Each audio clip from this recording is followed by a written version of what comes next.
دیکھیں بھائی، بات یہ ہے کہ ایک تو پہلے ہم سب خوش قسمت ہیں جی کہ اللہ تعالیٰ نے مسلمان پیدا کیا، الحمدللہ سب سے بڑی بات یہ ہے۔ جی اس کے بعد یہ اس کے ایک اور جس کو کہتے ہیں سونے پہ سہاگا، کہ آپ بھی ایک دینی گھرانے میں پیدا ہوں، جی اور جہاں پر آپ کی تربیت ہو، اس کے ماحول کے اندر جن میں علماء کا آنا جانا، بزرگوں کا آنا جانا، تو ڈیفینیٹلی صحبت کا ایک اثرات ہوتے ہیں۔ جی تو الحمدللہ والدین میرے تہجد گزار تھے، میرے والد صاحب بھی جو ہے نا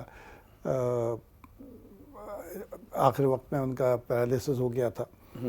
تو بات یہ کہ ہمارے زمانے میں جب بچپن میں لوگ پوچھتے تھے کہ جی کہ آپ نے بڑے ہو کے کیا بننا ہے، تو وہ یا ڈاکٹر اور انجینئر کہتا تھا، اور جو وہ نہیں بنتا تھا تو وہ ادھر چلا جاتا تھا، کامرس پہ چلا جاتا تھا۔ میرا بچپن سے یہ تھا کہ میں نے ڈاکٹر بننا ہے اور پھر خدمت خلق کرنی ہے۔ ٹھیک۔ تو والد صاحب کی ایک عادت تھی کہ دعا بآواز کرا کرتے تھے، اور اپنے بہن بھائی ان کے بچوں کے نام لے لے کر، اور اپنے سب کے، تو میں نے اپنی ساری عمر میں نے مفتی صاحب کے لیے، مفتی جمیل خان شہید صاحب کے لیے، ان کے لیے ایک ہی دعا سنی کہ اس کو دین کی خدمت کے لیے قبول کرنا، ماشاءاللہ۔ اور میرے لیے صرف یہ تھا کہ باری کو خدمت خلق کے جذبے کے ساتھ ڈاکٹر بنانا، نہ عزت کے لیے، نہ شہرت کے لیے، نہ پیسے کے لیے، اللہ تعالیٰ نے سب کچھ دے دیا۔ الحمدللہ۔